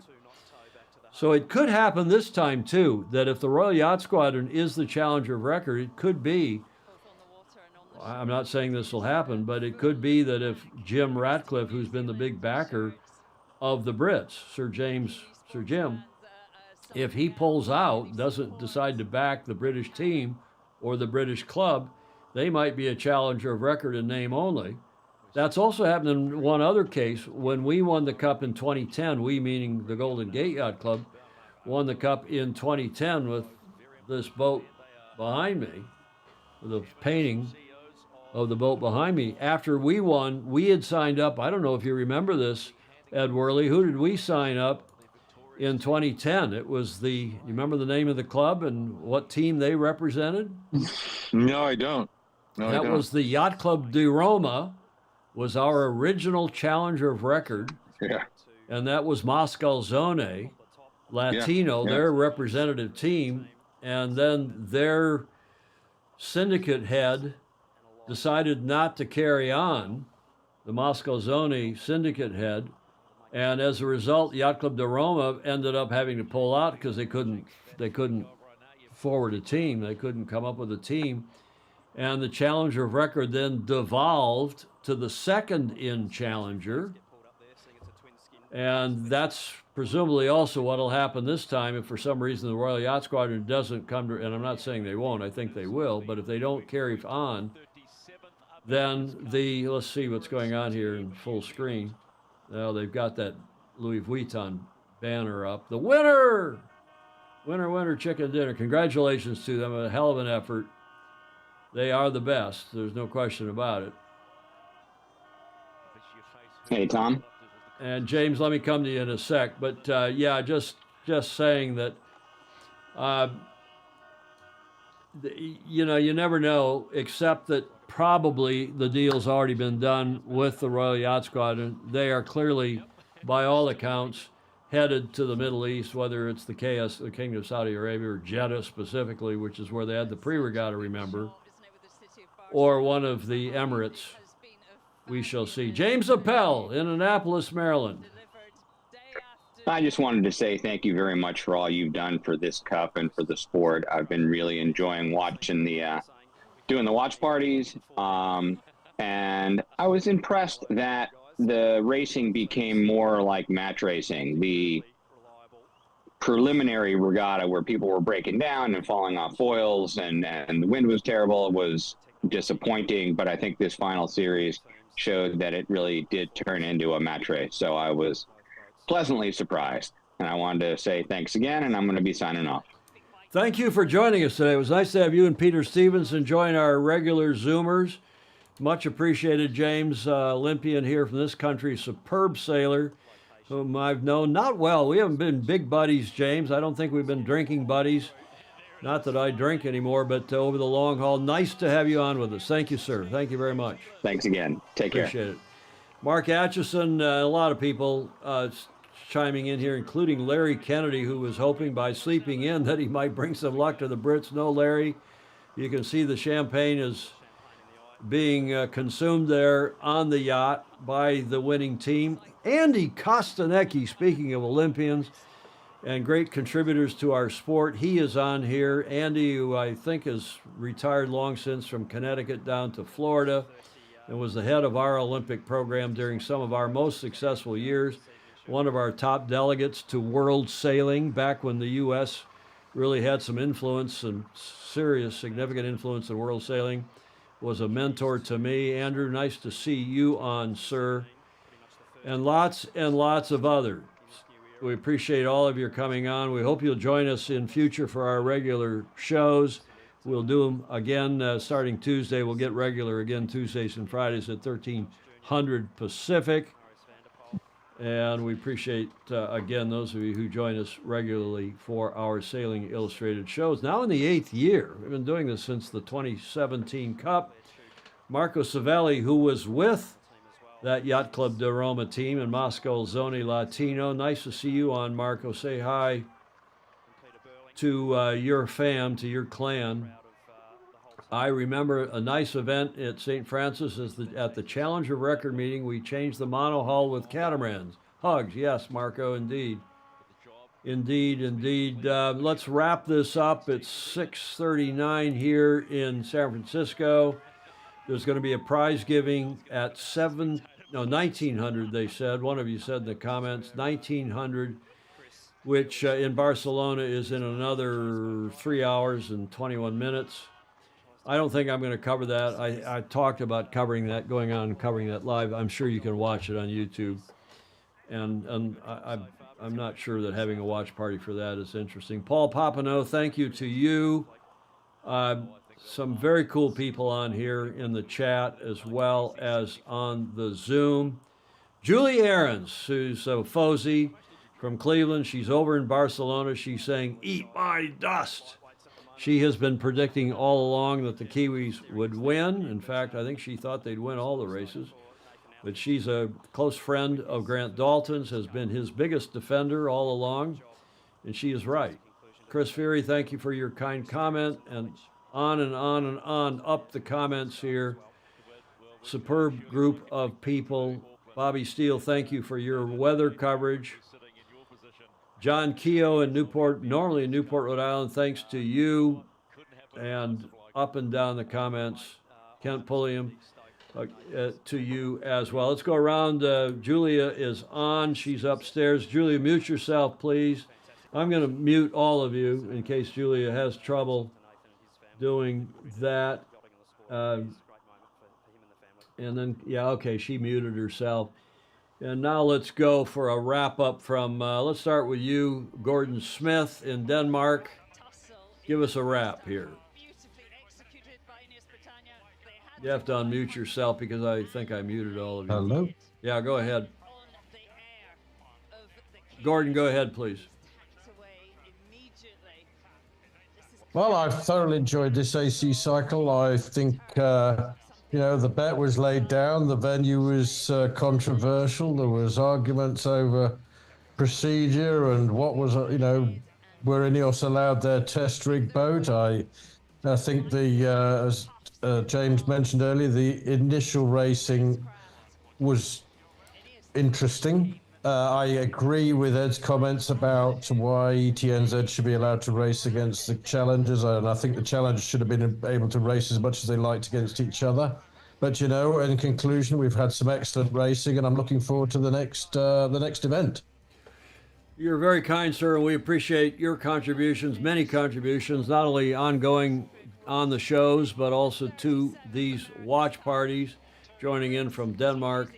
John Lamberts Van Buren, thanks. Tom was too much engaged with work to join the Zoomers. He joined back during the LVC on several of the events, several of the watch parties, but he watched all the watch parties. Thank you for being a FOSI anchor on this 37th America's Cup. John Lamberts Van Buren, I thank you as well. We played a video yesterday, John, here about the J-Boat era and the 3 J-Boats racing in Barcelona, in which you were mentioned. I'm sure you know that. We appreciate your contributions. Ed Worley down in SoCal, likewise, we appreciate very much your continuing contributions. You've been up here on the West Coast with me early, even before we went live, like at 5 in the morning, 4 in the morning, 3 in the morning even. Yeah. And helped me do the setup, the initial setup, when I have to come into the studio and start pushing buttons to get us on the air. Final thoughts, Ed Worley? Well, I think this Cup is good in the history. I think the racing was actually better than I thought it was going to be. I think the boats are amazing technology. I still don't like them. And I think the race course needs to be changed. And I think the challengers should be allowed to sail against each other and do whatever they want to do. I think it was a little croutonnic that all the specifications were put on the challengers so they couldn't even go out and sail the boats. Croutonnic! Yeah. Well, if you're going to try to get some racing syndicate booted up in 2 years, and you're going to limit the amount of days they can sail, that's not going to work. I doubt very much whether it's going to be that quick. Every time, and I've talked about that in the past as a defender, as the defenders kind of challenger rec, and when I chaired the Challengers Commission, when we were the challenger of record, it's just too hard for incoming teams, and they want new teams, they want more teams, and they want the existing teams to have some time to catch up. The flip side is, of course, as you know very well, Ed, is that the burn rate for these teams, exactly, the money starts the minute you reconstitute yourselves, and the longer you have that burn rate, the more expensive the campaigns become. Indeed. Well, yeah. In the old Cup days, when the syndicates would race in the Cup, and then everybody will go off and do the other racing, everybody had a pause. And the syndication of the America's Cup, I find sort of crass because it's commercialism. Because now then people are running after the money. I prefer the Corinthian days when you had groups get together, syndicates would get together, the teams would get together, they would challenge and race for the Cup. And then when the Cup was won, everybody will go off and do more racing again for 2-3 more years, and then come back. And they'd help each other out. At least the teams from the Aussies, when they were in Newport in '83 and they were getting eliminated, Advance got eliminated, Challenge 12. They all pitched in and helped Australia too, and likewise with the Americans down in Frio. back in those days. Well, those days, I think, are past us, and we'll see, though. We'll see what's going to happen. Look at this nice shot. Thanking Barcelona as you would. They're being towed in now. The Kiwis are to the prize giving, the post-race press conferences and the prize giving. Ed Worley, thank you, sir. Thank you very much indeed. Appreciate all that you've done and are doing, including your contributions to our regular Tuesday and Friday shows. Ed Worley down in SoCal. Mark Holland, a shout out to you for you and Mark Atchison helping us with the stats. Mark Holland, put your URL up to your website where you've got all this America's Cup data and information, so that the people on here are probably the most avid America's Cup fans can go to your superb website. Mark was on one day in the Zoom, and we definitely appreciate that. We'll get you on, Mark, on the regular show sometime sooner than later. And in the meantime, enjoy the rest of your evening in Barcelona, the rest of your time there. Jody Shields, fitting that the 37th Cup was won, get this stat, by 37 seconds, he says. And Jody he's a commentator extraordinaire, has done a lot of SailGP commentary, and he is probably up for another couple hours, the night owl that he is. He's in Wangi, north of Sydney, where it's 46 minutes after midnight. Jamie Hutchison, thanks for your coffee. And John Harper, yeah, he's agreeing with you, Ed Worley. He thinks the course should be widened. And Rick Bannerow, we appreciate your comments. Bob Schmetter, likewise. Okay, enough of all that. Graham Sweeney, are you the last one? Did we get a comment from you, Gordon, a wrap-up comment? Let's go back to you, Gordon, for another comment in wrap. Then we'll have Graham wrap it all up for us. Well, I thank everybody for teaching me a lot and informing me and entertaining during the series. I've found it extremely interesting. Of course, it's been great that Ineos have got further through, so, you know, I've got a team to follow. But I've really enjoyed. I think Barcelona delivered everything that ETNZ had wanted it to, and it ended up being varied, exciting, interesting, competitive, and we've got a winner. And I think that's what the AC is. The defender has defended successfully, and now we'll roll the dice and go on to the next one. So fantastic, and thank you to you all. Thank you, sir. Thank you very, very much. We have Barry Johnson on in Perth, so we weren't sure if we had anybody on in Perth, where it's really in the middle of the night. Sydney 048, so what are you, 2 or 3 hours later out there in WA? Barry Johnson, thanks to you. Philip Laffin managed to rejoin us, yesterday or the day before, after being evacuated for not one, but 2 hurricanes in Florida, lost most of his personal things. And when they got power back, finally, after I think 10 days, they were able to rejoin us here in the watch party for some normalcy, as he calls it. If we're normal here, Graham Sweeney, you are normal. You're one of the great guys involved with us as a FOSI. Thanks to you for your continuing effort. Let's listen to Grant Dalton for a second, then I'll come to you, Graham. What's helped is that the locals have embraced it so well, and there's so many people. I mean, there's literally, it's damn near millions now. Kiwis have come in their tens of thousands, and we're very proud of that as well. Daltz, Lenny here. Congratulations, mate. I know personally how much. Okay, we're watching the tow in, and that was Grant Dalton on the team boat. There he is. A lot on your plate. AC40s, hydrogen chase boats, AC75s. You've managed to do it all. Okay, and he, of course, works for Grant. So, you got one of the ETNZ commentators, right? You got an ETNZ commentator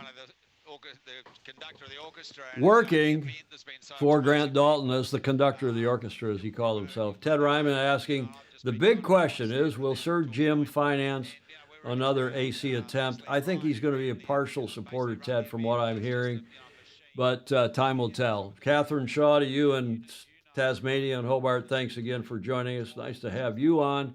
Finally, Graham Sweeney, right there above Julia, who's watching upstairs in the Commodore suite. Say hi to Julia. She'll appreciate that, Graham. Wave to her, Ed. Hi, and Julia. Graham, because she's a big fan of all of yours. She's eating her heart out. She'd love to be down here with us in the studio, but the logistics of getting her here, getting her downstairs from the Commodore suite early in the morning is difficult. Graham, wrap it up for us. Take us home. Well, I can sadly say that I enjoyed the round robin much more than I did the final. And that's the first time I can say that about an America's Cup, but then it's the first time the Brits have got this far, so maybe that's why. Well done, Tom. I mean, you dragged yourself out of bed, and you've set this thing up, and you've created a lot of friends amongst the Fosey, and you've really done quite a lot, I'd say, for the sport, because you've allowed idiots like me to come on here and drag my crowd in to listen to this, and likewise, and I'm very proud to be part of it. I mean, you've really done us all proud, and I can't say any more. I mean, I'm sad we lost. I am sad, and I cannot deny it. I am sad we lost. But if there's anything to be said here, my dog predicted the day. To remind for those joining late, remind us when we at the top of the show almost 2 hours ago. Remind us what you told us in your first time on here. I was having breakfast, and the dog was going backwards and forwards, and I've been left home with the baby, as it were, as the wife's had gone out for the day. And she rang me up, and I kept telling her, I think the dog needs to go outside. The dog needs to go outside. And she still had to talk to me on the phone. And the next thing I know, I ran to go and switch the computer on, and there was a steaming pile of nastiness on the floor. And I looked at the dog, and the dog looked at me, and I said, "Get yourself outside." And then I had to clear this all up before the start of today. So, yeah, I mean, yeah, my dog, if you want my dog to give you some lottery numbers, I'm sure she's available for that too. Okay, well, they're the Brits, your team that you've been cheering for, that all of us have actually been cheering for. Finally, we get to see, there we go. We wanted to see your pillow one last time. It's still there. It's still there. And they're the great sports that we knew they are and knew they were throughout this event. And Bravo Zulu, they got to the match. That's only the second time the Challenger record has gotten to the match. The other time being the last Cup, when the Challenger record were the Italians, who of course were beaten by the Brits. And the Brits, as the Challenger record this time, got to the match. They didn't win it. No Challenger records ever won the match in multiple Challenger events. So in single Challenger events, we've had some Challengers win, including in 2010 and in 1988. Denise Balzac in Puerto Rico, my dear friend from whom did many cups together. She is saying bravo to ETNZ on the three-peat. And bravo to all of you. I want to thank not only the Zoomers again, and particularly you three, because you've been with us stalwarts from the start. Thanks again, guys. Much appreciated. But also to the chatterers, if that's a word, because the chat has made this also, as have the Zoomers, have made this really interesting, really useful, and given us a global perspective. All of you as far east as Bulgaria, down to Ted down in South Africa, across Europe, across North America, through Central and South America, New Zealand, Australia, and as far west of us here, at least, as Beijing. And I guess, let's see, Perth is about the same point west as Beijing. I think you're all in the same time zone, right, with Singapore, from memory, when we used to live in Perth in WA, as did Ed Worley leading up to the 87 Cup. Okay, thanks, everybody. We hope to see you on our regular shows on Tuesdays and Friday. Where's my slide here? 1300 Pacific. But I think we'll wrap this up now after an hour and 55 minutes, because the fat lady has sung, and predictably, maybe predicted by Graham Sweeney's dog, a steaming pile of, what do you call it? That's another one we're going to have to add. What'd you call it, Graham? A steaming pile of what? Well, I'd call it guano. That'd be the polite word for it. Yeah, but you used shiza, guano, used another word a minute ago, a steaming pile of. Well, it was a depressing do. I think I couldn't describe it. It's still out there. I've got to deal with it. So. Okay, go deal with it. And thanks again. The Fat Lady Cheers, has sung. That's the end of Watch Party for day 6. Indeed, it's the end of AC37. We didn't see race 10. Unfortunately, we saw race 9, which, of course, as you all now know, was won by the Kiwis. And they have won the Cup 7-2 to the prediction of many of you. That gets us to the finish line.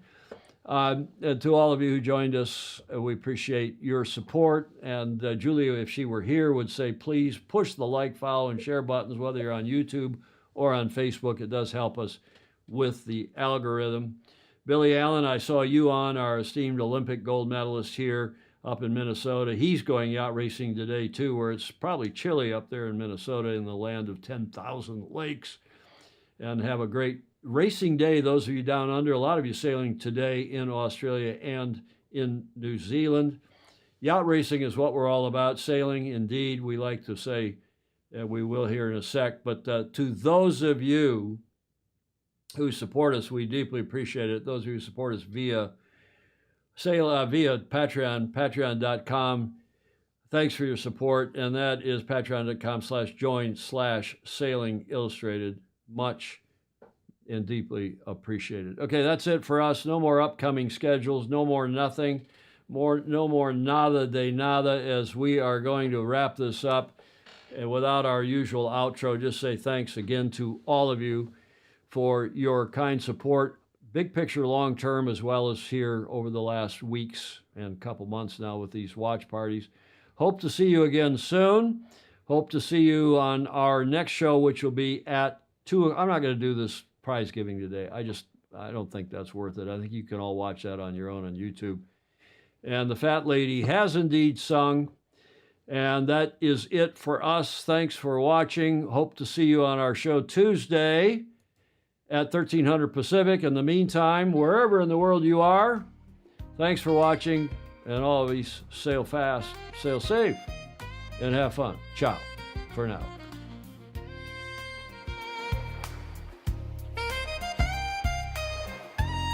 Guys, just want to say thank you very much. It's been a pleasure having a chat with you and listening to what you're going to say. I've learned